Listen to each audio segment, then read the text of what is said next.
say after 2026, Zinedine Zidane will take over the French national team. Meaning, said Deschamps, the tenure in office will be over. Taking over since June 2012, winning trophies, and then also being runner-ups in a major tournament at the that is the French national team. What it means should Zidane take over? Then they say, so for the French national team in 1998 when they had won it for the first time, guys, I don't make you more turning into coaches. No, should Zidane take over the French national team, he'll become the third after Laurent Blanc, Didier Deschamps, and then also say oh no. So these guys have developed to be coaches. Coaches no matter from clubs, they've turned it into the national team. It will be the French national team. I don't know my day and Antiababedu this stage, and it's a beautiful moment because Laurent Blanc had taken over, and Ojai Juman Laurent Blanc had taken over from in 2010 when they had ended and already see 2012. Now in 2012, he ends it. Didier Deschamps took over. Now he brings it down to air that is 2026. Then we are hoping to see also air that is Zinedine Zidane. But the conversation, Okopa, it is not about Zidane taking over. But I believe that for now we can have incommodity about Didier Deschamps. Maybe say I was able to win the number as the greatest manager of all time when it comes to national teams and Didier Deschamps. Yes, or a tournament in 2026 ebo. But yes, to kakrana winner and san our tournament, which is the World Cup, it's good to make a case. So we look at other coaches and our managers before the national side, not to say Luis Felipe Scolari for Brazil, achieving a feat of winning the Copa America and then also winning the World Cup at Brazil. We will come down to Del Bosque, Edema, a year that it's Spain. Now, after Arijonas in 2008 Euros, Del Bosque in the World Cup 2010, and then also 2012 Euros. So Del Bosque, you know, boy, M1 2 trophies after Arijonas had won it in 2008, and that Del Bosque, you Spain, the first national team to have 3 major trophies consecutively on a war side. 2008, 2010 World Cup, and then also Euros. So these two coaches, in addition to Linus Canoli, and also more than more, also Argentina, winning the Copa America, and then also winning the World Cup. Now, among these names, no boss, Osha Deschamps still has a chance to make his record better because double the World Cup, same as Linus Canoli in 2026. And in print their media, we can just say they are the ones that will lead their various clubs into air that is the World Cup. Until they have the chance to make their record better ahead of Luis Felipe Scolari and then also a year that is Vicente Del Bosque. But the Champ Adiaka Krana Hawaii, it tells you Del Bosque and Ninyoma Wabeji how he created that Spanish squad every year Ejuma. But it was handed over from Arijonas. Arijonas necessarily said your money and the man no better so. 7:40 Sports did well with that Brazilian national team. But so far Didier Deschamps we nyana some years out. It was the French national team in 2010. Dominique. Now umunya issues with the World Cup. That was when Evramo any another decided to maybe I'm coaching at the World Cup. As when they be buying discipline be buy. Then Laurent Blanc took over. Laurent Blanc took over and was in 2012 or Samuel Nazri and Mendes no about AC Milan. Also Behano and there were some issues at the camp of the French national team. It's a day you want to Deschamps now Casano. Now you want straight comparatively to the Bosque Diana Arijonas here at the man. But he took over so in a year that is 2014 World Cup, got to the quarterfinals. Echo a year that is 2016, hosted the Euros. He played in the final as a runner-up Olusu to Portugal. Elder game now here day. That goal now share at the man that is Portugal. Followed it up to the 2018 World Cup, got the trophy, came down to UEFA Nations, won it for them. Went through to another World Cup, played in the final, became a runner-up to Linus Canoli. It's a Jonah Deschamps, he's in a good conversation. Say, baby, say, so for the national team coaches, the Mabubosi, NS is Deschamps not the best when it comes to coaching a national team, because the consistency from 2012 June.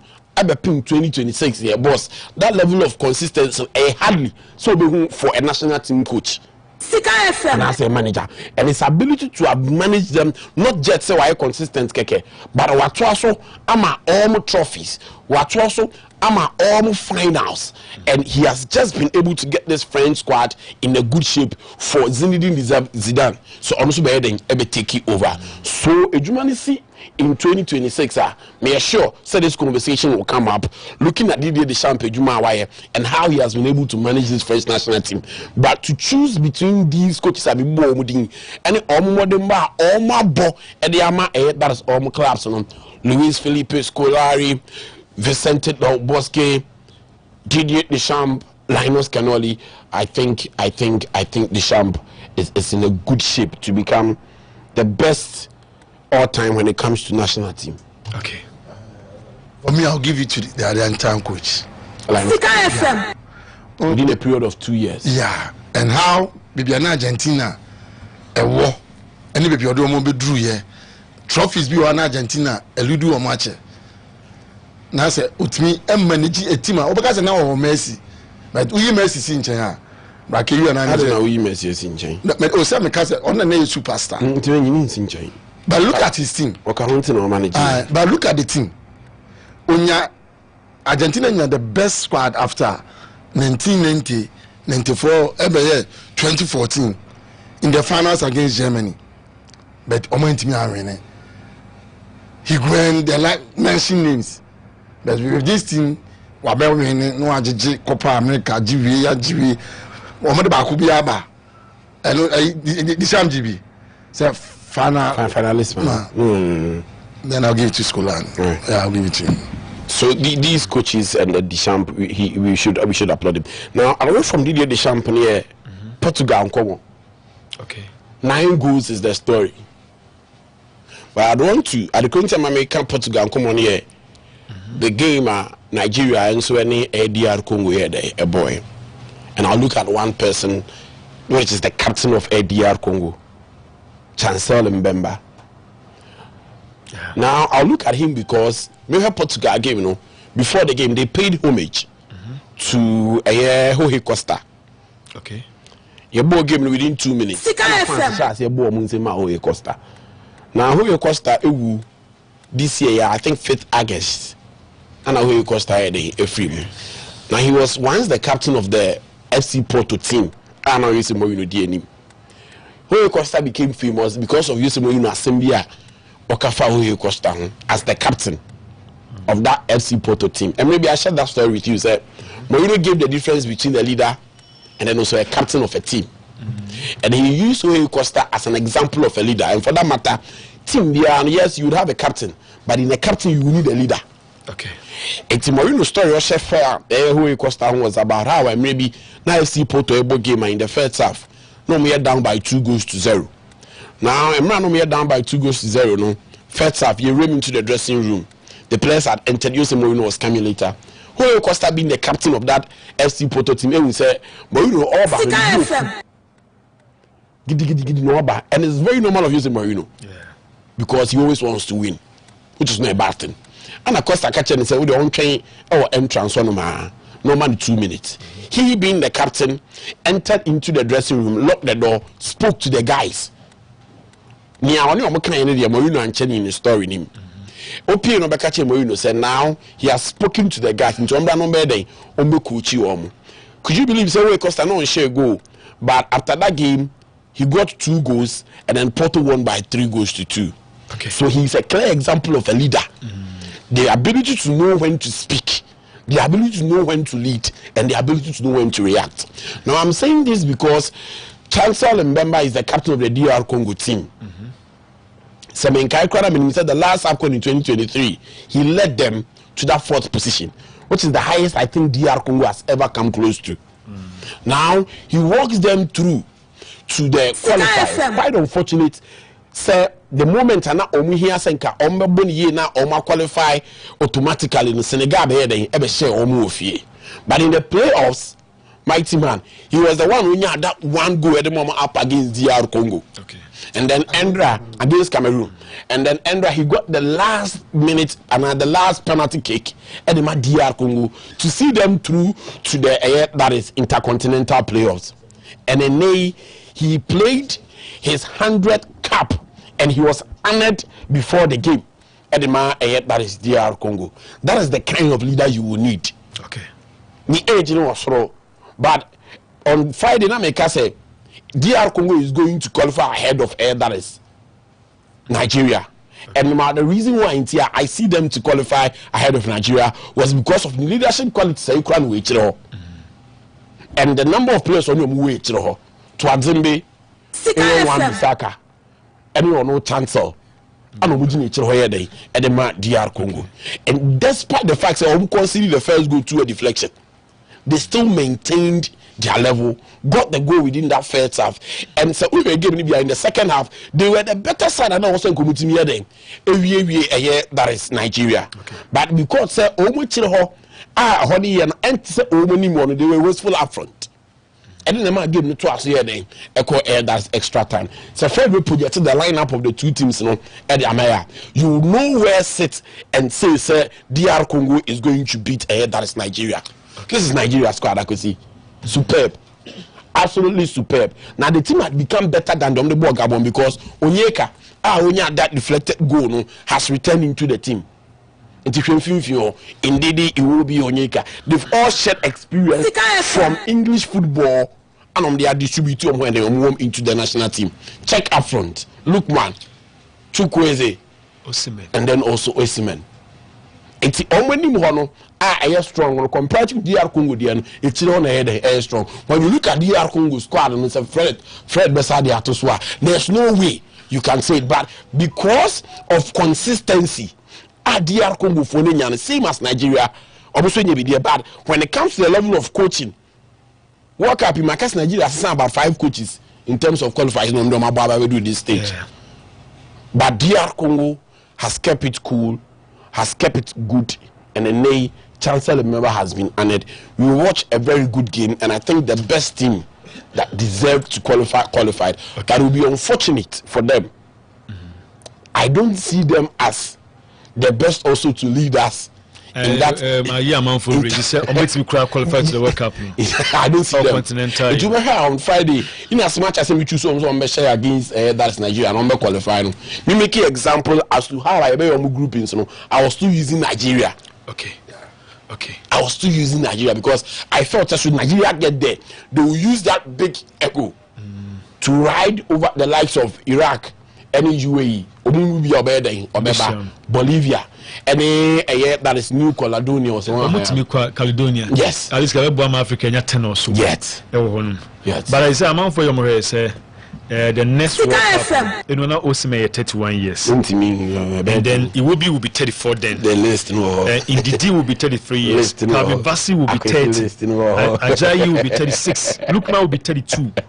Chukwueze will be 31. Onyeka ebe 32. Nas Mosisi will be 34 years. Ejuki be 32 nafi. Mwabali it will be 33 years. These are guys we've seen them when it comes to European competition, but they are not the golden generation. 7:30 Sports. Nigeria as compared to Arabia, Nigeria, especially the back line and even the goalkeeper. Okay. But a banning because he needed had played for Leicester.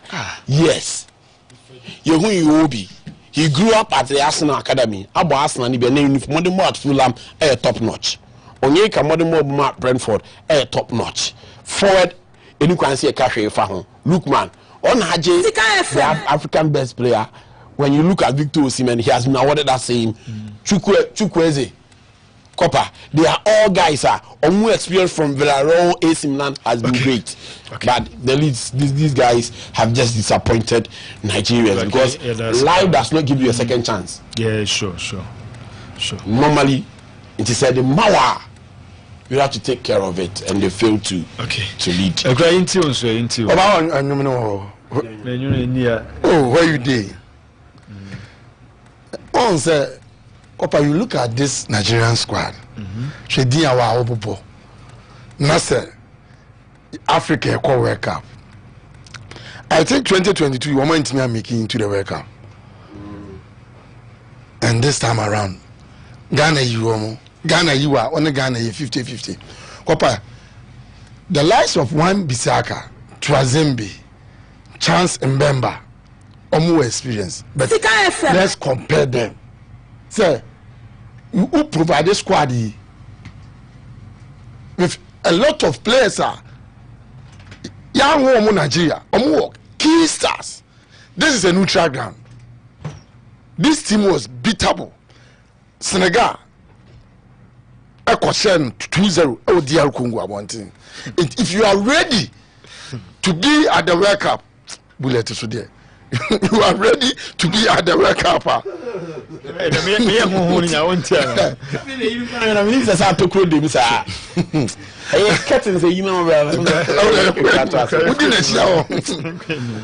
Now you are ready to go to the World Cup. Copa, this is a team of Victor Boniface in the board of Wajaibo. Oh, see me. Oh, the current African footballer of the year.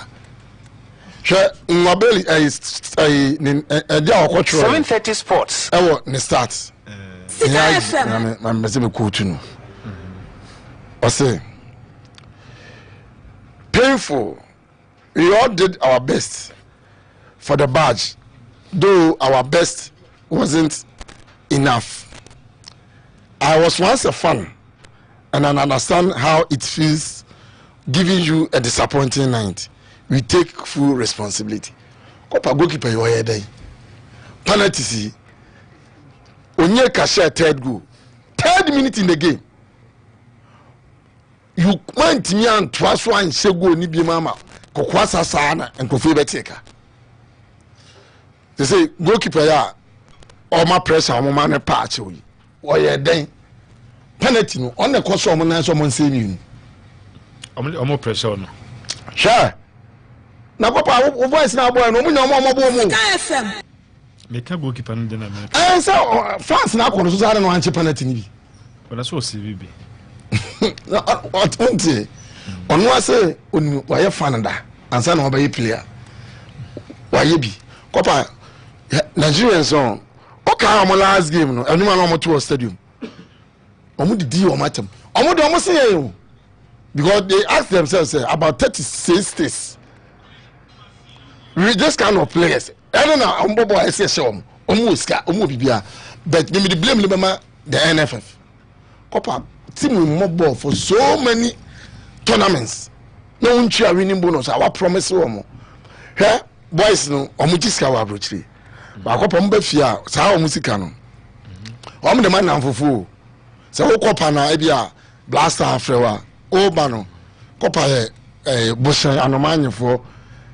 Copa try take it among me Osman Bukari Ashan for boys every day obenya call up car kiss mo over ma auto take it ma omo owi ani sika no omo no cheche ma omo it is one farmer na ninya na otenche na magase jalo do timo do jiska wa brochire ya wa beji win bonus wa ma yibi and as supporter na hwenu na de ekoso Twitter na DR Congo among great players. Friday night can say be difficult to Nigeria, but on the neutral ground, with all this kind of stars, Sika FM, no more intimate, and the NFF as almost nothing. Now almost share Nigerian football because Nigeria are producing great players. In the World Cup, I said the biggest chance of Madrid round of 16, and that was 1994. Rashidi Yekini, the likes of Okechukwu, Peter Rufai, the late Momo, and Omni Italy. They were raining, process of raining, about 2 minutes to go. And Abobi so Okechukwu as a Eguavon or Copep Baju channel and a fan and Asana Baju Ma pass pine. Italy take a 1-1 extra time, then Italy 1-2-1. And the Nigeria film. Did you coach Amoba does France 90 Sunday Olissimo? Victor Ipebamo, Daniel Kachimo, and me, Omotrasina, Brakeka. You are not the golden generation in Nigeria, but most more area because of social media. You are stars. More stars are that you have names. My names than for lips. Obasi. I about not time for us. Alan Oya. Look at all these players. Kopa. Na ene. Menka say dia Congo you, but ye progress here. Me West Africa boundary. And now on Twitter na ye were dream and we say my 2000 say Banta na West Africa ne say dia Congo mo side or South Africa side or na Banta. You had a chance. You had South Africa points. Win your last game, one the second opportunity about. Then against the Congo Copa, 3rd minute when you go. Adia Bakwa, a hard as a France travel free Nigeria call Morocco. Copa Oba. Eh, yeah.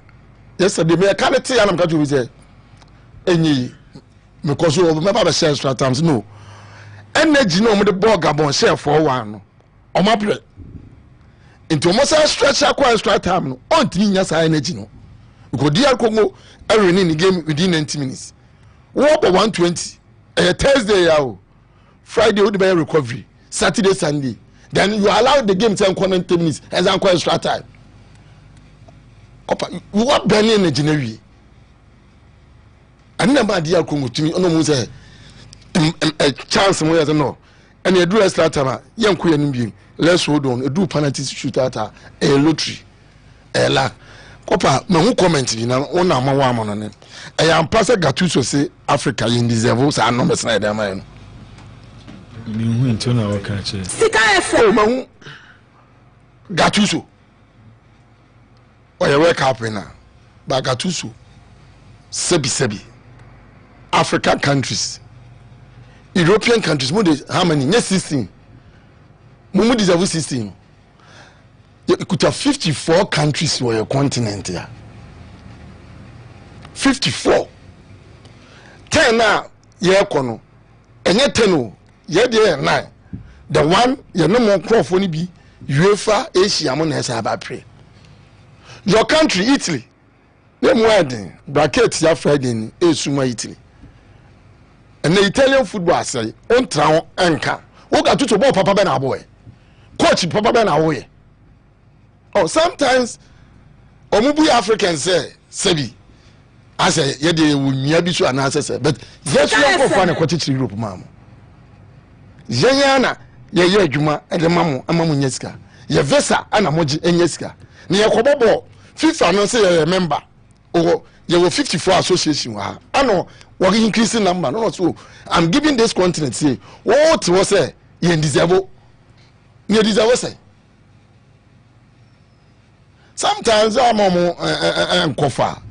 Your problem na kase when you got to so. But Papa Ben boy. O got to so wait my case and Danelado kra untimi ne mobo. Darling more than Danelado. Na untimi ne mo me friend. But Papa Ben boy we bring your boys now Champions League how welcome to. The reason the cancer was they be into no cancer. Opa, so only reason. Yeah. The qualifiers for Europe now is difficult, and that on the tragedy said yeah, the ma you for no coming ball for no South America for no. It's almost 6 in the best. I say I heard the impact from Monamiki here. I was through the same Africa, so they should have even a better representation than 6 near the moment compared to that is Africa. Coming ball for how many countries now? 10 no more, you know. Yeah, 54. No, you're 10, you're 6. Yeah, you're 54, you're 9. Are you fair with that comment? Brake, you're sure Monamoko University. Or no, you're 10 countries, you're 6. Or some option for a playoff. Or you know, which by 7. Yeah, 54. You're 9. He was making reference to impact. Now Morocco no semi-final. Say Nani, yeah. Oh, see, South America for new pattern. Apart from Uruguay, Brazil, Argentina, one beam na World Cup. No, I answer. Jay, Omu Waboye. Almost see. 1990, Cameroon was beating England. Go and watch the game. 7:30 sports. Penalty. Okay. Turkey, 2002, Senegal and Turkey. Khalil Fadiga, clean goal. Referee offside. Yeah, you do knockout stage now in Africa country. But go and watch how our referees behave. So far now, Yane Uruguay, Morocco, the SMSN Comanche. They go South Africa, they go for them. Sabon obo free kick share no. I call penalty. Ko he ball say na foul. Sika FM. Anything I into me general. Omo ma onye. Okay. Omo pa omo me na fairground. This year 2026 for Canada and Mexico. When beje. African country beje. Okay, cover. Edamasi. Emenu. Na so for na so come say Ghana beje no. 7:30 sports. So no be Nigeria say. I was in 1990, 1990 and 94. Or say 90 and yes, and 94. Or can't 2 World Cups no.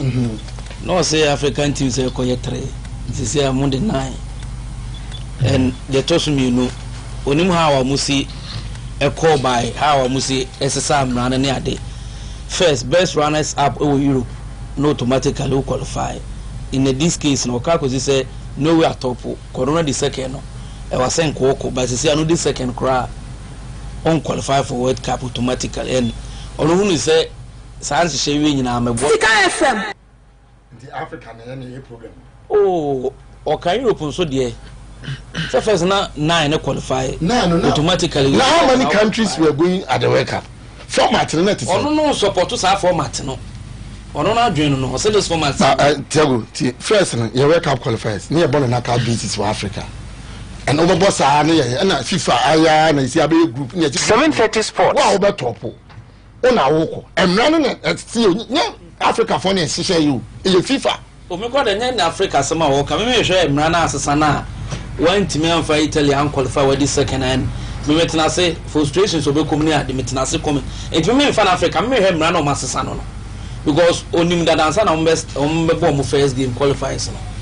ntenya fa anye yenu na obeka sa ukwu Europe first second now qualifiers ya no o maye afi ho oba Africa manya 9 first na 3 as 4 ono no ntiase wase Sika FM na as ne sa hwe ni mani bi I think the frustrations are okum no miki wase otenase because okonya no way e group ma wo jiri so wo do Italy be qualify na surprisingly o mo show e wo fie o share points o masa twum ni ade a okay frustrations we nyina beti ase Mati Edamasi me nkoma na Tozikin sunfa the local stories in my channel be ba na osafado nso but time eba me chance na e kan for dem obi ase obi am pebi no utumi nya bia eno na etu malaria sinso dia ma say no lose appetite so be here time eba me chance bi na etumi enso abo wonam ba bi tutu nso me so per time ni bia betumi nya bi na entempa na eno nso abo ma bibia e kama yesale time HH mixture na fini capsules nso dia ba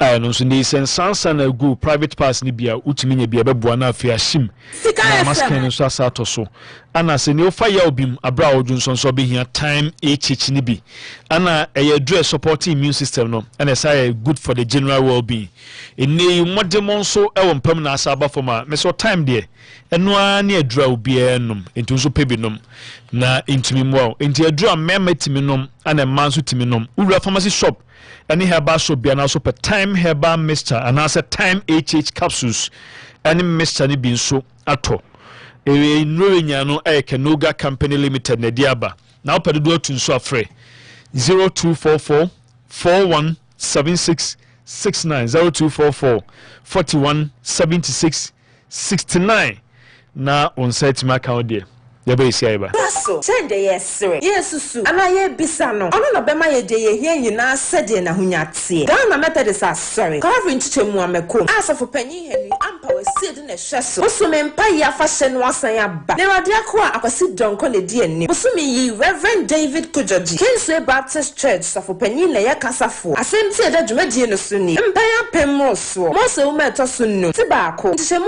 du ni du baako ye hye wo Calvary Methodist asafo ene baba pa gudi bia ne die nim hwe ya woda ne fia da etwa to bubu sumi da etwa so aduonu nso ne aduonu nwotwe anapa na nwotwe mpam kosi awia prem to bre he nyame tumi kese a eye adwuma ne oje a eye ne madia hyene nso se baba kase mfa ho ne asori a wokọ ana ko a woka ho enti bema bibia nse wo kwa ka adofo ne abusafo di wachi efri se o wadanse ne yebosumi we empa baba kase ase oje nko a awra me pa cho bra na me hwa de wo bagi bra aden enanso biem tam heba me hye ya me kan se yi ba kun ani wayi me yensen bra sanya tam heba me hya esi agye me ni me fiefo enya de abaako ebeso yen we de udi se ofa ni nyina time heba me hya me kasa me di one dance ya heaven ena de mekwa akopie enti se malaria we draw ne time heba mixture enye enunku o de nanum ato a wontimi anidie no time heba mixture duro no ena ye ma wo oba a wafa afuro de o ma akwada nofo ene akwada a woni mfie dumienu entimi num aduro yi bi se obeto aduro yi bi anoma hwe se wakọ hospital anase lab am ye hu se wo atridie malaria yi bi ansa se o petam heba mixture enu dudu atu a fo ani kire KNG Herbal Center ewo Emrom Abidjan House ana ba ko so wo atonsu Monaco Junction eno echi ora pharmacy shop any shop any herbal shop dudu na mu a obenya bi ato pre 0244 417669 kayo set time no time herbal mixture afi malaria fever bi adani ziba ewo munu betu akọ FDA agi adwadie nkratu yi ato Christian International Academy owofo no hwefo bia wa hotoso ne anidaso wo ba ne da che hia fa pempa se wura Christian International Academy ne wura campus hwe assembly hall science laboratory school library staff common room sakora no hododo no a ye wo sick bay emfa ho ne ba bia wo free ba ye wo school buses a ye de wo kone ye de waba from upper primary ekosi JHS 3 ye wo boarding for a man mema wo hia mattress ansa no waba school bebre wa ha na wadi canteen is very hygienic and serene. Ye mau efiaduane ankasa. Christian International Academy ewo competent teachers. Ye exchange programs ye ni amanone. CIA ewo ehwa ye benya market. Ehwa by regime. Freneni eni nkomo 0244 071899 anase 0242 180816. Christian International Academy, preparation for life.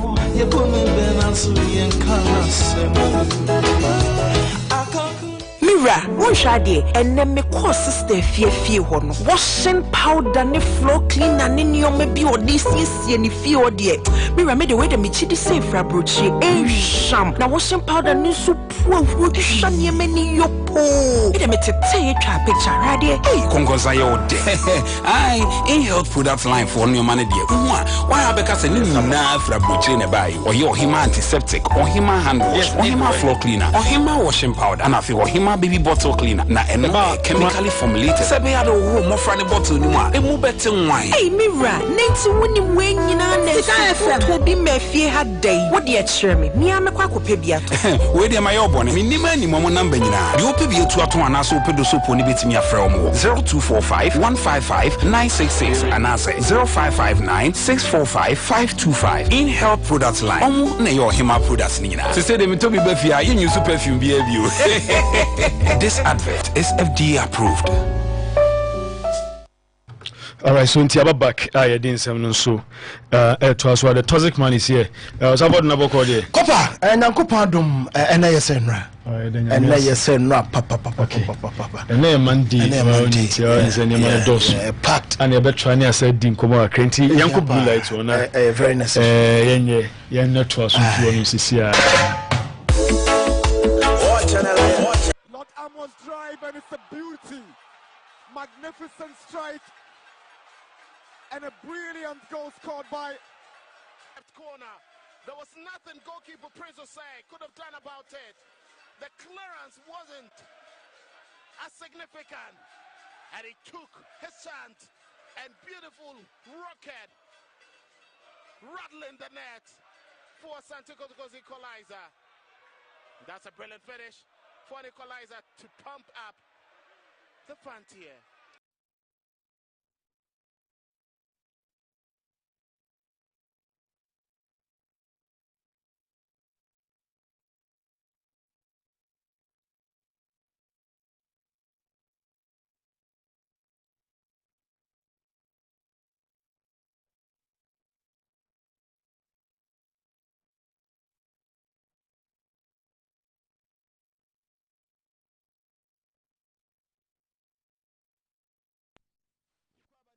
89.5 Ebrason.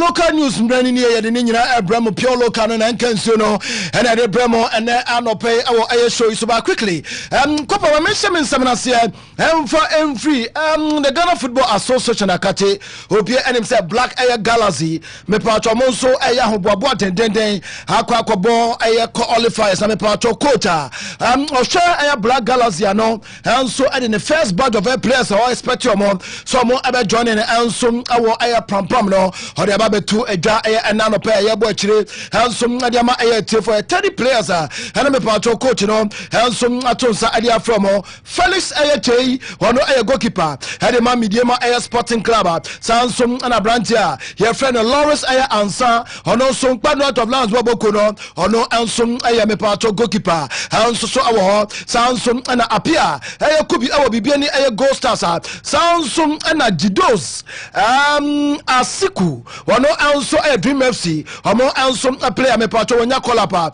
Razak Simpson ono so our Nations FC so ana Ebenezer Anan ono so a defender at the Emabobokua ye a friend of out of Lions so ana Kamara Dine ayam Amudu ono so our Mediema Sporting Club wonya aya kolapa they call national under 23 team that is the Black Galaxy and no some ana me pacho me dey mawe sanso na Muhammad Ali wenya Muhammad Ali oya boxer wako in Creatio we aya House of Folk defender your friend aya Muhammad Ali sanso na aya Samuel Kufo onso our Nations FC Isaac Ayaro sanso our Air Dreams sanso na Commercial Santikorako omo Abrante friend Patrick aya Esiedo onso me pacho o Kobe Dendende sanso na Openya your friend aya Regan Bota ono ansum aya player at the Amabobokwa your friend aya Betem United me pacho Puso Wusu ansum our Mediema aya Sporting Club sanso ana Calvin aya Amankwa ono sum Mediema aya Sporting Club ono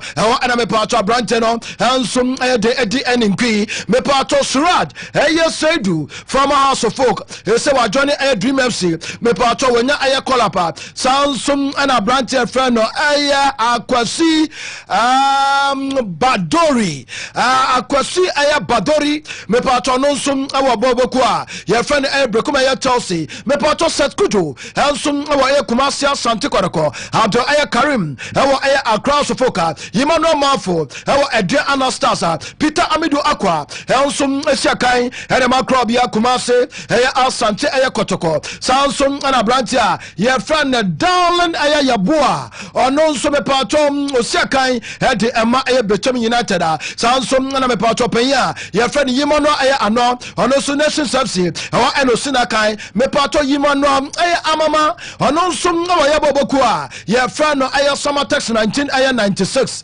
sansum ana Yimono aya Aban ononso awa aya Betem United me pacho Samo ata aya Kumi awa bibiani aya Gold Stars Martin aya Kakari awa aya Cross of Foka sansum ana Brantia ye Efrano Kusi Nana Asante ononso awa aya Babokwa your friend aya Vision FC sanso ana Gable Pfizer ono and Gariba Pfizer ononso awa Kalara United into me part 30 players and then ya tonsa edia from so momra na omo emekonkoden emfa ama aya Babokwa your friend aya Black Galaxy no me part of players no and na coach friend no Kasima Mengo enso edia ma me na no pay say me mochire emfa ama etefo ono esika 89.5 na me pato me friwa mami famani anche aya Ghana ni Abrantia now no aya fieda Brian ni Baboko aya efane Japan ensum ade pemso no me pato Abrante no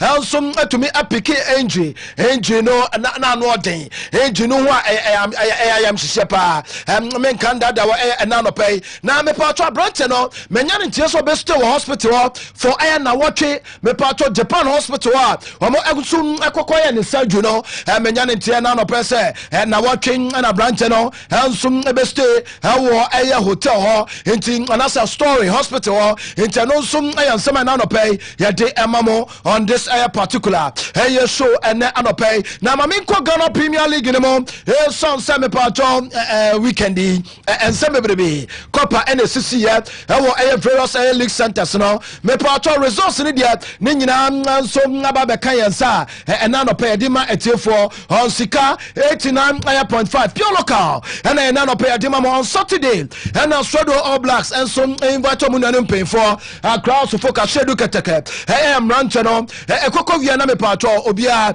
and some to me and Fabo, and to Iron and Young Quatinamo on Sunday. Dream FC and Sochi Ho United. Yele a Kabakope. Ekome and amade to amatinamo omoye bibi and so me pato Ho United and to me ante and my Dream FC and some and a babontin I say me pato Victorious Club omo to me agi 3 points no some na bibiani Gold Stars and Kalara United no me pato Koko no na Kalara United and some to me somo anasa sorry bibiani Gold Stars mom and some to me ashe Kalara United kabako me pato mo and to me ante some anasa out of Lions so invite young guy Apostle Koko Nana Mienu and I'm a good young Apostle and so some like the Atinamo on go back on so and a Michael Epson or no and I'm a part of 30 minutes no or to be to Atina and some like the Mark Pando out of Lions Commercial Santi Kotoko among so any Babakua yeah a friend a Diana Stars game no now no day and Menka and Dadao and on Komobi on swimming Ekukruye Epedaye Abu Bobaye and some our Baba Sports Stadium but you could hear Abdul Karim Zito or the Ansama to Jameba na Ansama Nra see also our Baba Sports Stadium no Medinina and some like the Atume Atu Eja that be part of Abdul Karim Zito and some Nakasa after the game no near Mohuye near myself to me also such a Mukakra and the Emma Ayabokwa your friend Kumasi Santikotokono Abdul Karim Zito also Edituda. I prefer winning one of these two draws than playing draw. But in another way, as you said, we are here. But in terms of points, losing one, winning one is better. Okay, of course.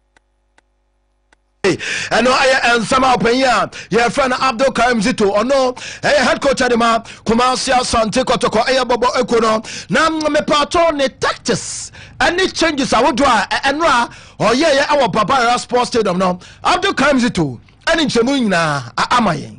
Of course, we are playing hoop, automatically we have to attack. It was getting to the end, getting to about 10 to 8 minutes. I said we should cool down because if you go, you don't get it.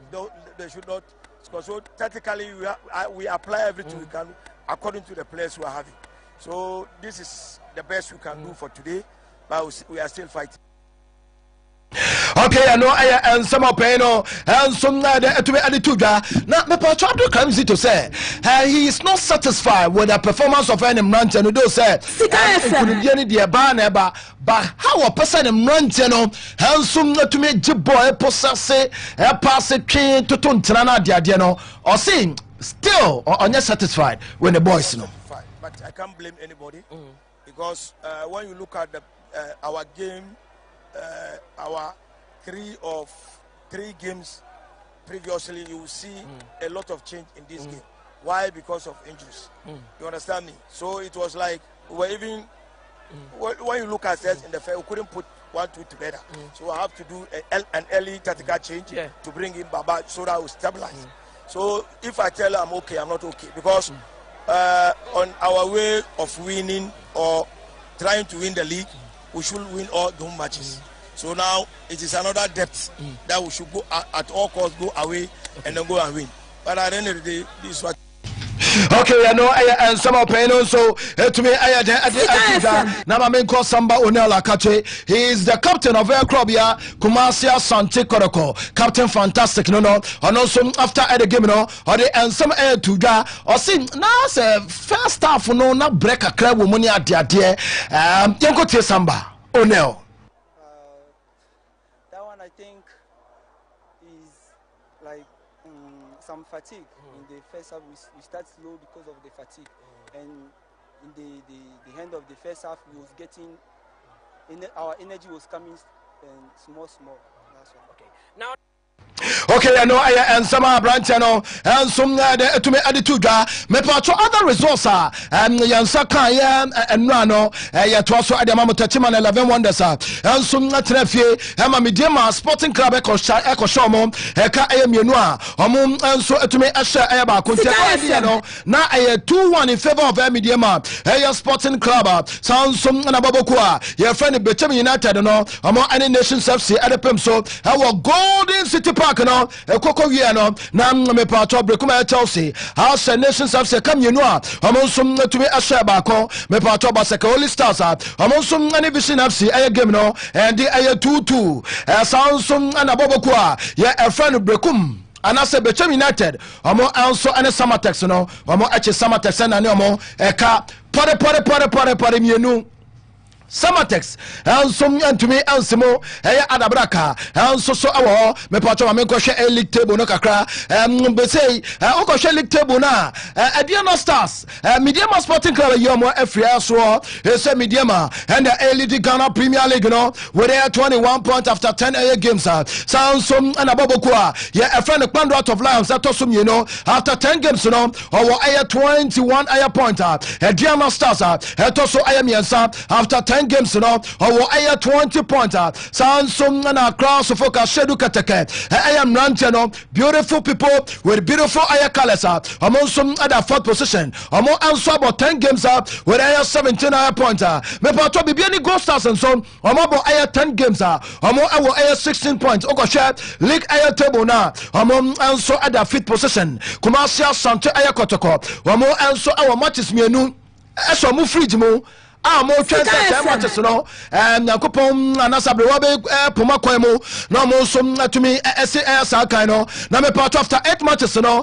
they are sit on the league logger mo ansum na 16 points Samatex 1996 after 7th on the league logger me part about 10 matches so mo 69 points young apostle ansum at 8 on the league logger me part about 9 matches so mo 14 points Vision FC and so at the 9th about 10 matches amo awo me patro 13 points Kalara United handsome at the 10th on the league logger me patro after 10 games no amo awo 13 points so handsome na Dream FC after 11 games no amo handsome about 10 and as amo awo 11 points after 10 games no amo some at 11th on the league logger me patro brekuma Chelsea also at the 12th position amo about 10 matches amo our 11 points Ho United handsome at the 13th among some our 10 points omo abo 10 matches on the Ghana Premier League no sanso na kopiemo Nations FC Asafinia Mankoye emomokra omo about 10 matches 14 on the league log omo awo 10 points me pato Bechem United and so omo at the 15th on the league log me pato omo so about 10 matches omo 9 points Swado All Blacks asenema mo ya din dia mo 16th on the league log no mo da me pato omo about 10 matches omo 8 points sanso na Baseke Holy Stars said that 17th on the league log after 10 games no amo awo 6 points Samsung na 11 wonders after me pato 10 matches omo bono amo at the 18th on the league log amo awo just 2 points international ya kakra ya de emamo on the Ghana Premier League Samsung Sunday Kumasia Santi Korokoni Adriana Stars game no me patron semi kakra bi asiye so so awo VIP o me patron supporters no na eja omoni so amon tente omo baba ya sports stadium no o se stadium na asuye papa na atapoku na dina fe ata obewu boy yi de na odi won adimi ya o de ata cleansing ko ni tene ho ona asio de Adriana Stars na me patron no Nankopon adom mama bibibia ensi kan ketisi chamantu mu esan Diana Stars players no anase supporters no omura baba ya no instead of so meko Greenstown no omoko tena VIP o ene ka chom say there be yentra supporters no ye make Greenstown no available and some e dia mamu say Diana ne has there ha mu ye nuanom etu bia has tena na ha ena aye Kumasi Santo Korkonso ka chom so moko tena na kotoko ka chom no won say supporters bia nkoye ntiase na ade de okaya brel omu nyina si form ana mo kotena green star no enti yamo na star supporters na baso sanso ana tamantum so yamo na baso sanso no mo kasa no atamu nyina mo tiase se e hono nyomo dabre so mo ko green star no ama mo anso nya de etumi ayoyo na me pato swaga wos mebam swaga wos ba ma memfa mu wie Ghana Premier League no ewo ensansa mewura eya swaga wosa course na no memeneda so awayan cry na me pato say Ghana Premier League no 5 goalkeepers and to me omo clean sheet na kosu ye papa Lawrence was saying Pandot of Lions goalkeeper no me pato Lebarante no 7 clean sheets and I went so what my the equipe Samsung and Lebarante your friend Benjamin Asari me pato no so 5 clean sheets and also etumi aden equipe our Ghana Premier League no Samsung and me pato Samate's goalkeeper your friend no Musa Zakaria and also me pato 4 clean sheets Samsung and Prince I say Diamo Stars Golino me pato no so 4 clean sheet Felix chain Mediema Sporting Club Golino me pato no so 4 clean sheet and also aden etumi keeping kama pa also some Abrade Ghana Premier League in common eba me pato next command of the match no Abrade your friend Christian Ayowusu ono our Dream FC Abrade me pato Dreams also any hoy United at the Pimps no one enya man of the match Samsung and me pato Clement Tutu ono second the match All Blacks Abra All Blacks and so any Bobokwa me pato ya efreno House of the Pimps no one enya man of the match Samba Onel against Ediana Kumasa Santico captain no one enya man of the match Samsung and Bechem United Abrantia ya efreno Yimano Aban Bechem also any Samatex no one enya man of the match and so our ho Pand out of Lions and so games no me pato Dolly and as a Dojil or no and so man of the match young apostle say game of money Pand out of Lions no one enya man of the match and so me pato Sanso and Prince Cheneboa or no so sekan and so adema me pato Boboko friend Baseke Holy Stars also any Vision FC no no enya man of the match Marvin Ayowusu and also Siakai had a ma Ebrekuma Chelsea among many nations FC Apim no some baby and a Cocosia but a Brantenom and a man of the match in Tenon Yakakra and now pay a D Amamo Mamira the Black Stars of Ghana Kache a Brante friend Mohammed Aya Salisu Samsung and Antoine Esa Amenyo make us say Omafree a Black Stars Camberachina and any South Korea and so the Pimso because of her injury team I'm also Masa Quine I'm a pay for a Jomo Quine Kama pa and so some ho in so I am some kakra and now pay Dimamo on Sika 89.5 Maminko 50th air swagger was about so we can weigh our iron crime now me patron a branch of Freno Antoine Aya Samenyo Ghana players omo popo ewo ayamano no ya two entontono to abano me pato no enenya swag male footballer of the year and as a foreign base no award no ano enenya Samsung na pato swag male home based footballer of the year no and also call Edema no other person than Benjamin Asari or no else 17th Sports award no also so our me pato badminton player of the year no ekoma ya nia abrantia your friend Edu Samsung and a table tennis player of the year no 17th Sports and not you know Yimano Kumami Sanso and James Ayamafo wamo enenya me pato table tennis player of the year no Samsung and arm wrestling of the year also akoma Fusenu Isa wano me pato no sunyaye Samsung and hockey player of the year no ekoma Vivian Nako wano me pato saward no ono so de enyaye Param Athletics of the year no ekoma ya nua aye friend Isa wano me pato saward no ono so enso enyaye discovery of the year no ekoma yaria akos ono enso enenyae ana emema no ekoma Michael AM Japan Mensa ono enso enenya say award no me patcho referee of the year no Copa Minister say dey be here pa referee of the year no enso ekoma openya ye efano Daniel Ayalai ono enenya I am a patcho referee of the year, club of the year, and also Akoma, police air ladies, administrative sports administrator of the year, no, also Akoma, Evans Ayabua, and I'm a patcho swag sports journalist of the year, no, Akoma Bills Eshan. Wano ana me pacho wano elsum enya say award no also so awo kopa me sorry but asema me dey sorry na no pay enie say house of folk ama gen say Ghana Premier League no Legon Sports Air Stadium ho and I say matches na I'm a bon canon that your sister dey say now see BBN Gold Stars that because we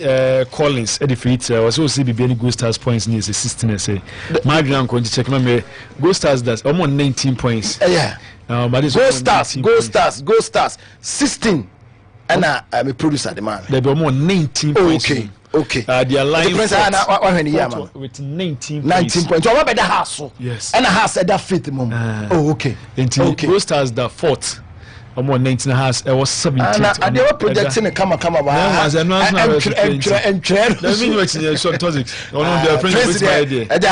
say bibi na no so no pa na discuss to the table so still oh kini kra say ya sika ko makra so nti sanity na eno the big game so ba so na agudi it was great na agudi kra it was a lovely game Adriana Stars Adriana FC it was a born in the form sir yes it was a very beautiful game almost beti wonderful football and rap you know atabugu kase mi was see chumba kase bi Friday am for tata no sai suwe como say you know atapoku no one member or kan supporters group very faithful next word as you know and my friend just say anything na munyi frame because you want bia ne mpa ya ne ebo bia atapoku kan obi because you are my friend Jakarta and say prof and then it's platform bia atapoku da so bia munyi frame until so obe jai adwana adwuma na to no onye kodoko ne bia mo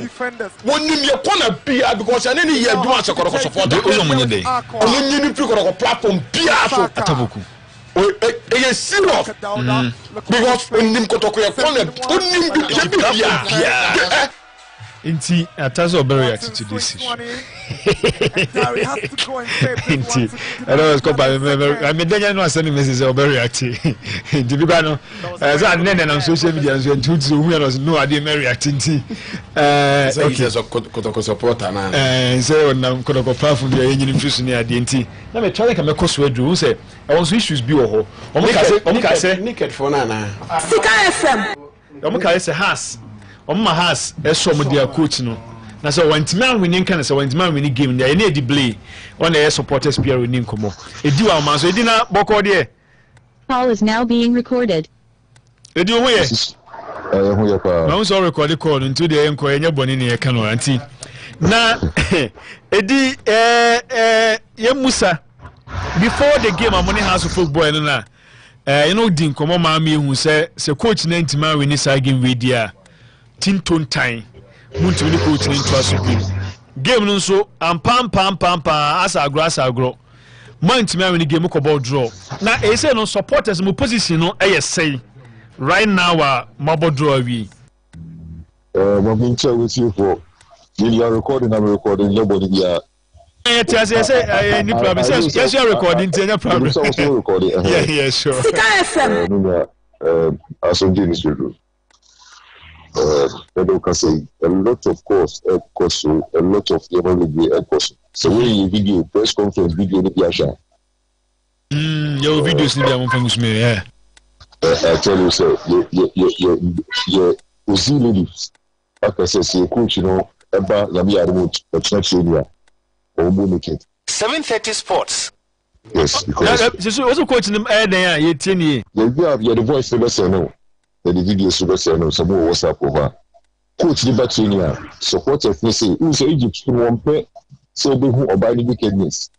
anyway nti mban ni no yi no was say yami admit na obebu nike with the coach no nti ofi so you anko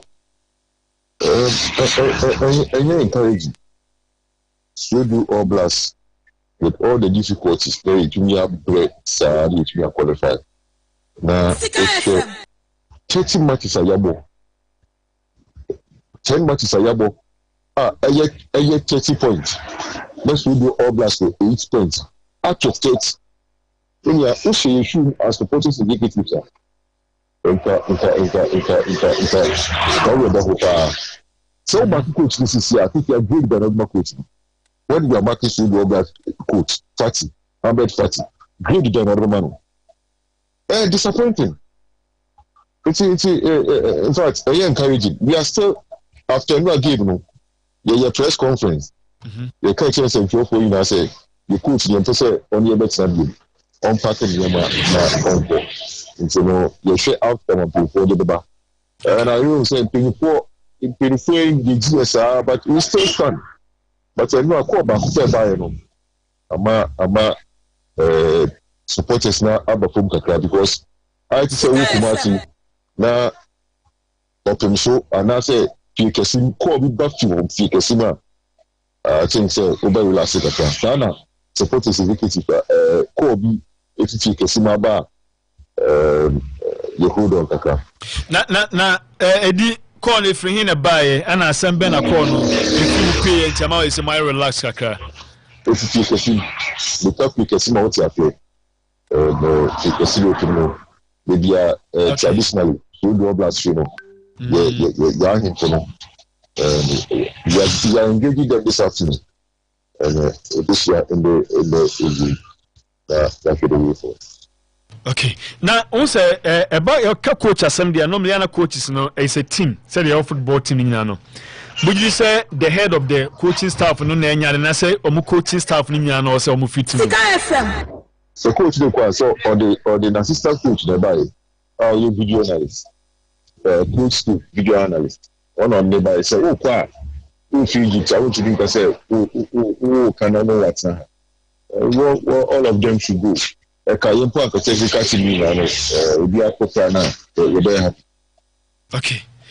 Nti they say no after second nti ene mo share kosi time be mama mo breben wa ba ye 3 o'clock e be share ye kwa e be ka but ye nko ma won kan to the fact na that one we back to you say you ma abet fact it now blast will be all blast because 10 matches na we need 2 one more draw 2 we lose 6 out of 30 points 8 points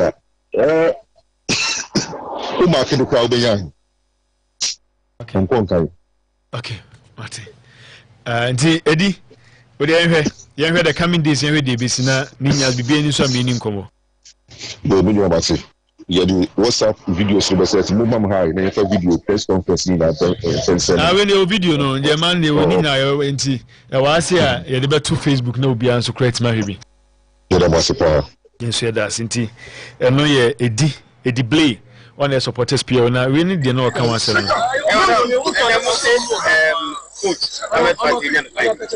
ladies leadership okay quick one main call ahomanu so bi na me the vice chairman the Mediana FC so ni komo ref Ibrahim ahomanu Ibrahim na yamo akwaba mresi kai 89.5 on pay meje so mecha wati fo nyina na pombo ko de nyame adum na me so nyame adum bibia e fine nyame asi anopa de fra wa ni nyina no ya about enura game about so babanya rago prama so na Ibrahim Musa sana wu si hu game ni nyina enura oh ya fa no yeah the na ye pese NCT record bi because last year kotoko share home na we so yeah by nyina na ya adwen bibisa say this year the coin BS e benya points o kumasi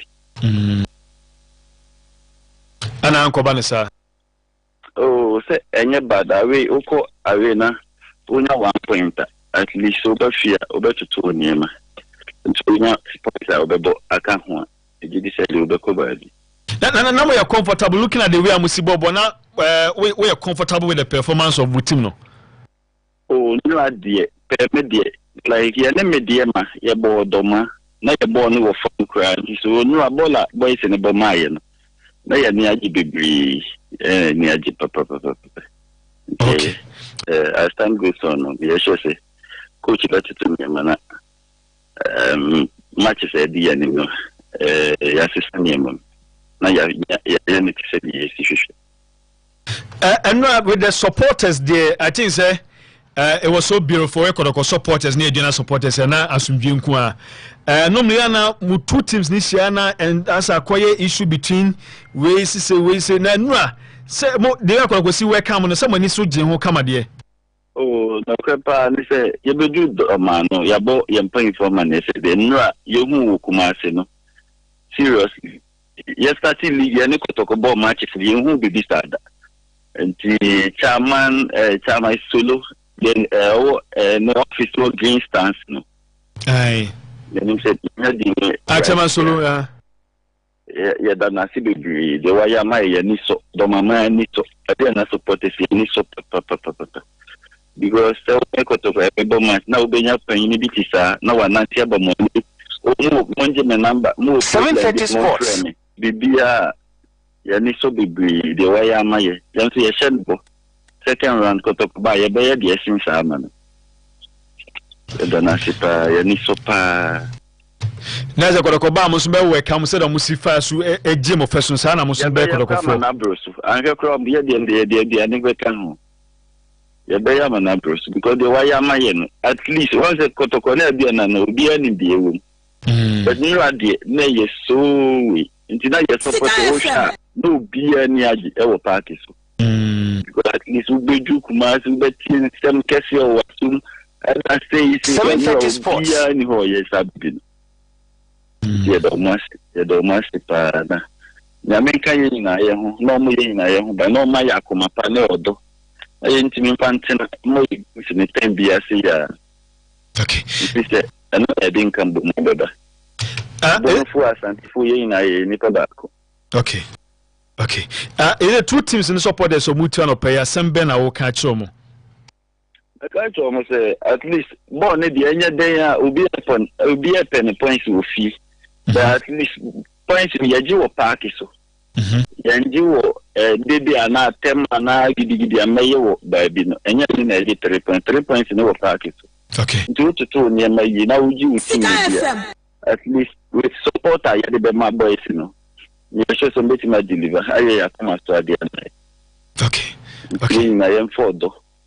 Odo anu akotoko for da na di chair no. Second round the answer 730 sports ni omontana.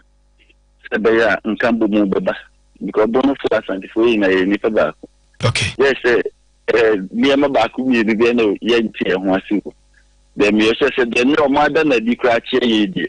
Abesi sanyema. Okay. Okay. Ibrahim ye no asepa no pani nsema nso di amaye. Nsi madam asibibre. Madam asipane akunya mo di amaye.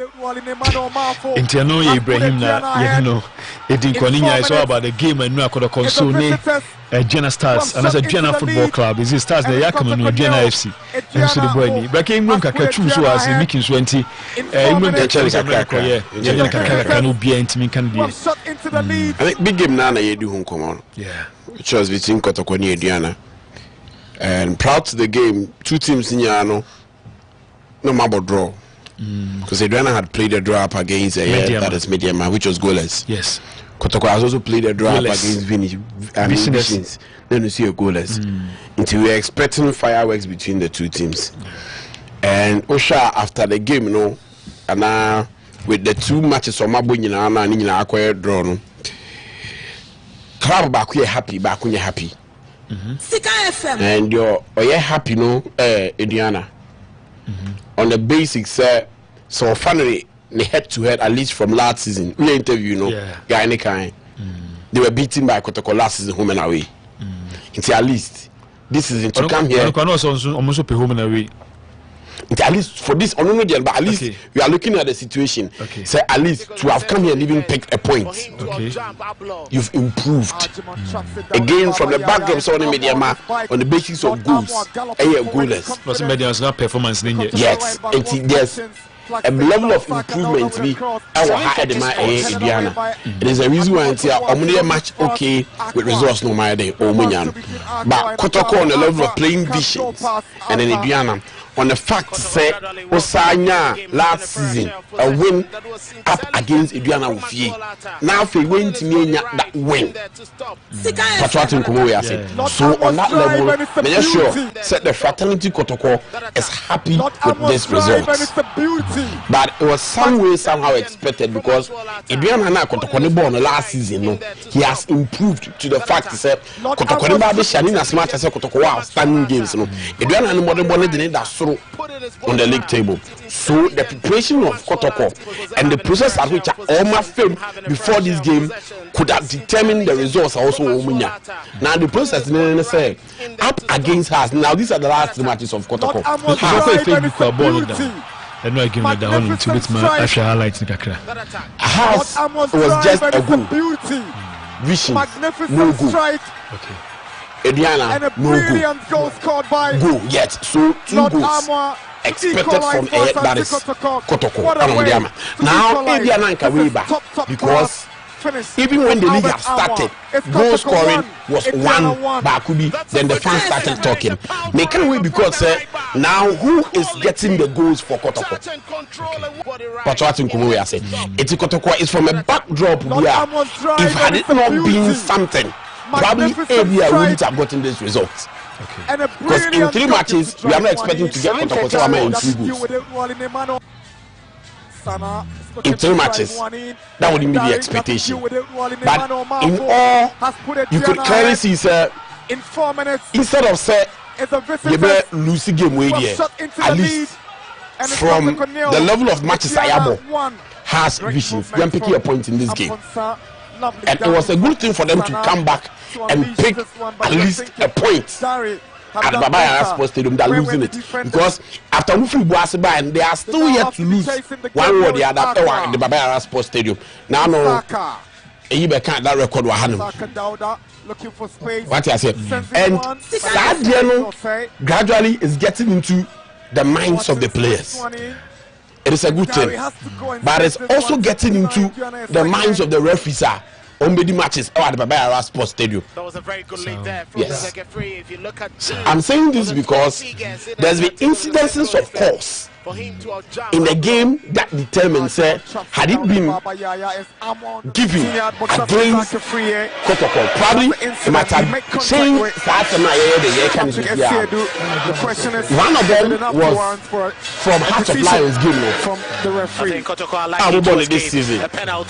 We spoke about incidents now may you push which should have called for a foul in the 18-yard box, a penalty. No 59. And then also, there was an incident of which many believed, and I also do believe, says how do you see between 2 players in the 18-yard box, it is a foul, hence defined as a penalty in the 18-yard box. And especially the question is it enough to warrant for a decision from the referee? There is no real there is a clear penalty. Okay. That side of the I don't deny. So Adivia probably Kotoko is using it as an advantage. Say, not say we are doing anything against the referees, but that's Adreno is pushing them to maintain that record at the Baba Yara Sports Stadium in the minds of the players. It's almost they are not the reason why it's a referee penalty. Make us influence the referee to do that. But it's a positive thing for them. So they are riding on the psychological aspect of the game, of which is affecting the referees. And as I don't know, almost 2001 to come to Baba Yara fast track and court. Iteki Oko United. Was it Abadi Morgan? And that defeat home long stretch and almost had a bad this season. But based on their own with this ball, that's a game the Diana have pick point. Why is this ball copper? I stand refuge now. The other way na Kotoko ni nyabo we na one for more and the game magnificent. The France will chance of the referees and I'm in Bessa from Yakasa because Uncle Wami and Hunti. I'm in Bessa. I don't want us to go there. I agree. Because Enko, you give me a referee. So Yana Moyas and I mean, 3-4 seasons in Makasa. 7:30 sports. 7:30 sports. From the name of time. In your boss, we are any house. Friends say, Kosa, maybe I am blessed. Yeah, Babonte Bekasa. But some Babel sponsor so much supporters. Bo B and I say a GBBH and I say and GBBH. What I say, you should be so to in a say, come. I come. It's one day, Mr. Minia. Say, the idea of money. It's about here. Oh, so you can me, but you know who now can do. I'm some comedy. But somehow can what about fry and supporters? And I make a toss of audience. Just have a granny house crowd cry. We are one at second penalty. Who can about already old boss one boss one supporters. I just I am boss one boss one what kind of prepare? What can be only be Roma because last week referees manager looking what they send me by. Last season, matches a 4 year Kutia baby any matches a Congo. But referees manager it has been here. Or the referees be a more physical do media betuda. Or the Obobo Chasburu Din. Obobo referees bear me and say, Omunia may be a managing to your physical. But referees be sure. The Sancho man, I think I say a Sancho match be on worse than Sancho. We didn't want come once him. One, any baby and go stars. The ref here. Meeting a referee and American same here. If any saying, Master Hansen, Charles Bulumo, the same trauma yeti akono. Referee manager and can tum. I'm a Mekai, any baby and go stars as a house. It took a first spokesperson a bar bontin say a few referees are so and farm bontin. I never catch you as in your complaining here. But who there omoye? The old carry a cracking, the same thing about Panasoye. Said this is referees by me and said beach as Bulu Hansen and maybe penalty be them with the matches ma or man genti ya physio or mundi matches. But night I done a bakotoko there the Adian Wakawan Watum. And the Ania no munya dynamic cabia Matias Simono. Back in Democrats watch I say. So referees manager to me Barbon say a Sansi Refia, you found Marbon Tibon said no coffee division so good match. But bakotoko there the Alma we are saying you know would be share referees in the dream. But about was a kid now with Falcons. Now, who Gagalas list for camping first batch? Bacopa, first batch, the Biba. But on your list are Benjamin Asari, blaster goalkeeper, on your professional goalkeeper. And the FM. Two, you can't do because you have offer Felicity, fine goalkeeper, Mediama, Lawrence Osei, Heart of Lions, fine goalkeeper, Emmanuel Kobe. Baby any go start. Oh your first batch. Ni part of the Cameroon be number 1. Because Kevin and Kroma, Prince Owusu, Omunya Blasters team, Omudiwa, Benjamin Asaya and Dinia.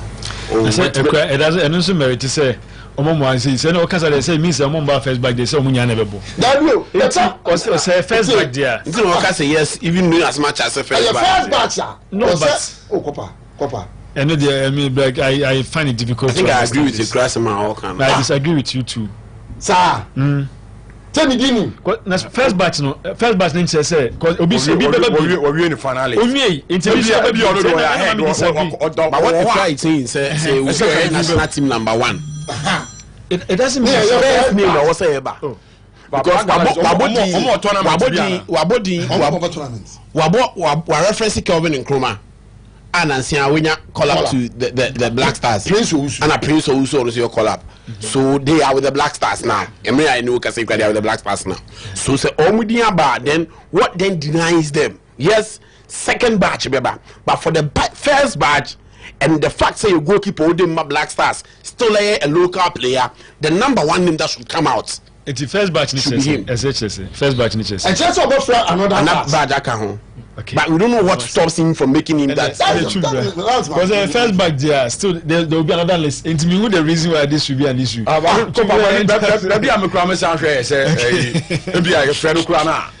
time in for no so you mama for chance go say blaster on head and you say possible blaster on head that blaster tournament friendly match omo kona ko friend sa it will share kola no so wa chire no what I say how many times no abobi omo ko aban no omo how many times by number what else are you making is omo abomu di no bi onye no so only if when there's a tournament e be ha adekunti ayafre omo emu na what the way he can say tournament we have highway we not say if we Black Stars number 1 then we ain't me for but if there's no tournament I'll be on your side. They say the first thing that should come out should be Benjamin Asai because in time guys say second one the baby I think say definitely will explain why on your blaster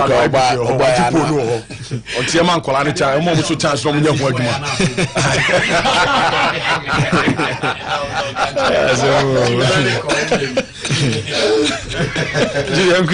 ko ba mi say anope dey kwan na kasa na me rewrem kaka I asira dey be supporters okay this is the home match na ba no mani so ye papa sir o me match say abon no penu ade no me kasa unse kopa bibia said adenasi akon bibia kakra it ye ka supporters na cha say no so mo si bombo support team ye ni ajan na e be san sere said Asante Kasa na e kan no e bi san anye den esambre bi enu ebi ekura ne ene lawyer amudi nkomo ne management ni say ade bi ane ye ne cheche no ye san fambre bi management ni bedwene ho say korokod match ni e ba omo make sure say e bi ebetimi asa ye say e be ne ladies free no the man nyina member free so ba bi wo ne so ba bi no betwe ne boys ne nua ma ha ma ne boy wo fie ye ko ba bi no mo kan ho a etimi boa it will move to say next room match be an on team decide Medina den etimi aba enti ye da supporters na say no am better team na chi e say ne pe 3 points enya de ba hwe penura game koroko ya boy bona utinafia we koroko support na utinafia o hwere ne ma bebre janje 3 points ne de obi oba ba sports stadium bia no e say that be team no kono nim improve ne maka koso kakra we say enema ba ko mienu miensa technical team na so mo de kan na enema team ko pe no abo mo boy ne de aduana ne kodo ne nyina no bi oba baba ere bia so e kodo supporter so e has supporter so e aduana supporter no o hwe good game eti e be sere supporters ni say e be da o masepa no adwuma di on be di na de to so biem se nyame adwa Wednesday yes sample match another match eti e sere standing match ba ko Sabbath standing match ba ko Wednesday ya eti ye bonu fi yene basakera yeah yene basake bo you answer ya ko samates eti ye best supporters nyame adma Wednesday ye sample when dey kwa bia so na pay 6 points 2 matches in 6 points but nya 1 point ye make sure say nyame adma Wednesday ye 3 points no se bechi na ana onya time no about from 4 yeah marco for we are standing matches no there but I feel say in as much as also umpesa mo clear no omo bubo see me say I give you what omo anya nesa bet but have you looked at the players also and how we are technically aduana bebo ne on sembo e say di tudoba yanka because you can e be hagene unse you call tema na e ba no team ni call your sponsors no nyina wie na nwere no mo ba no car no e be breaki e be duru aka kra bia me duru nkoko delay be almost be 4 hours na car na say amunye ne ye o ye car ni say unse car de say ni pa ona mo ya as wo sorry pa na uti o ya ye ba na car ne de unse car ye mo ba na benya fault e benya fault less ni delay almost be 4 hours wow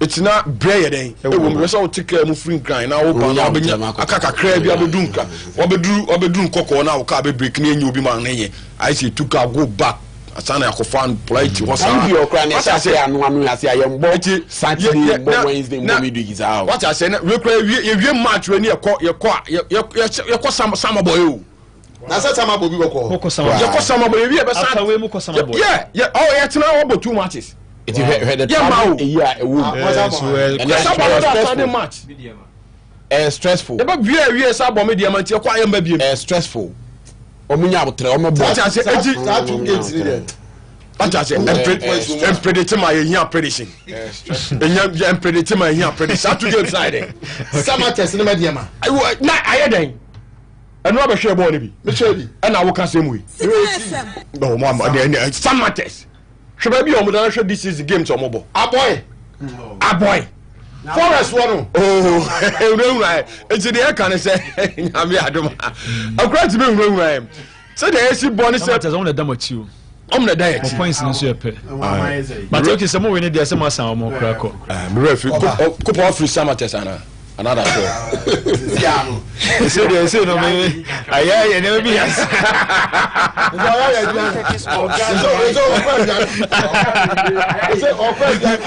matches na diet dem no tini supporters ni say matches I said e kra ka no e soso matches aduana by friends media ma omo no da hwe ball mo boana sama boy mo dey teams ni matches na so nkroma no maba what enti ye mo pa na yame atwa Wednesday meta team na chini enti ye mbeke kakra bi aduana supporters chairman so beda na se eno mo ba ye no because me ko lead omo from Chamasolo e do omo ba check later on kwana Chamasolo so ba na me introduce you do kasa ene ma no ono so we kan mo no do mo kotena se no din komo ya na me do omo nim from VIP na do omo ba o ba ma ne de omo si abo omo kasa ye say omo twom take it omo say omo di chika ba e mo wuram ko di take it no na omo ba bonti be cheche mo kofo me wie na me jama oni Chamasolo na me sa ko me main gate e Chamasolo so make so be we kan mo no mo din komo kama ye mo bia won say safety protocols na ma ye adwuma awaiting bia ukwa your stance say edema say yeah ne ko prema cha da awaiting bia bia so what na one supporters na apart from management members na be ko VIP na be mo compliment no we are waiting next friends and no obi oba bia na oye aduana ni bia so nkro compliment oba VIP a ye directing man ko ye catch ye checkers ni nyina so obi ba no so aduana atade so support o man ko grisan say da be yanko fa asem bia ho de police was ho and supported leaders in all the bad so be nisabeden safety protocols in the management and supporters there is argument year juma because any koto yen ahano cry has no so am pese bibia be sintie pese okay etini ye ma wiase nyina hu se ye di ahuni I wanna tire show say bibia be fa say dey nu kasa anope kram so na kasa busa no o makodro no so tumi kodu be 11 ye be se sankita wode ne dan tem say be football no be say enu na high pa ama for master stadium samanfo ni mu a obi tu ni bafo tu ni nuafo tu ni wo fase wo say yakoku obi ko stadium I saw doje ansa na me pick ni kwa mane nko am pick say am saade na akita de pa na meto entema e be kasa sa all right hello I mean pick 0544244049 yeah good morning sir Yamiche so we Yami admu well community and to play Diana informal Diana it's not about results. 7:30 Sports. They did very well, especially who question any with goalkeeper's error. You see, better than the goalkeeper Haruna Aziz Gadari. Said, come on, we are to the passion. Come on, say make only are the power. You see, that goalkeeping principle no basic. So play more. I'm powering to the box. Oh, party for the principle of goalkeeping. Oh, party boy, I can go from the bottom. Oh, I don't want to get home. Anything what you need to make a panel. When you want to process,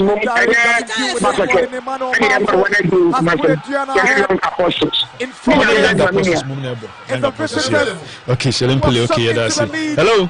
And it's Costa Cornell. The great Lebarante. Yes, sir. Was more deep. What you say, Ethiopia. And some of us no boy juma. Let me talk about Kiki. Now the dental draw, you go draw, you go to Mabaso. Then so you could be there, so I crack, the drama. Then I come here, so we do delay that try. The game waiting about so draw a bit again in the easy. So I can send to the best number.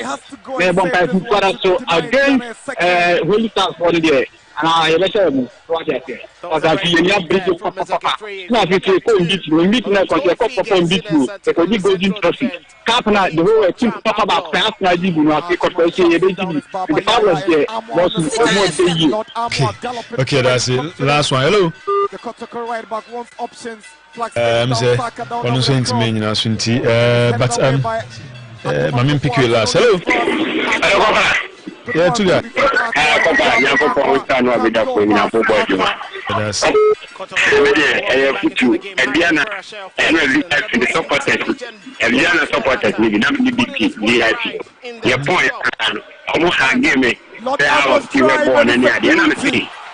Magnificent strike and a brilliant goal by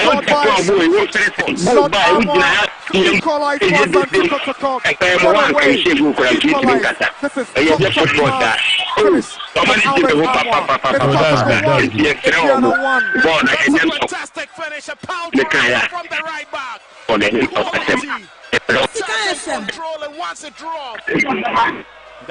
And say line had you ever say intimate for free for be beauty besem menoko intimate for be beauty nyame boa watch e benya time na etima pick course ne kakra na obi etima ka de bara ayin so ye ne baso Deacon Moses Jenfin so de na nya se weekend ya na nyame boa be baso e wo che se apemanim kokobin apemanim kokobin e baso nti Deacon Moses Jenfi when you 45 years Deacon je o konti akwara wo sem ye panti ye mabuso nyina ya kunya meboa apemanim kokobin ana ebeba so ebe Saturday and Sunday nyina na Sunday no sia kwakoda so Central Apostolic Chapel ebua kwa DKC te bese se duro mu nyina meboa na bibia kamanti ye si na be true with evangelist akwisi wa na toa so de amaye na yemu bia hu se ye kwede na se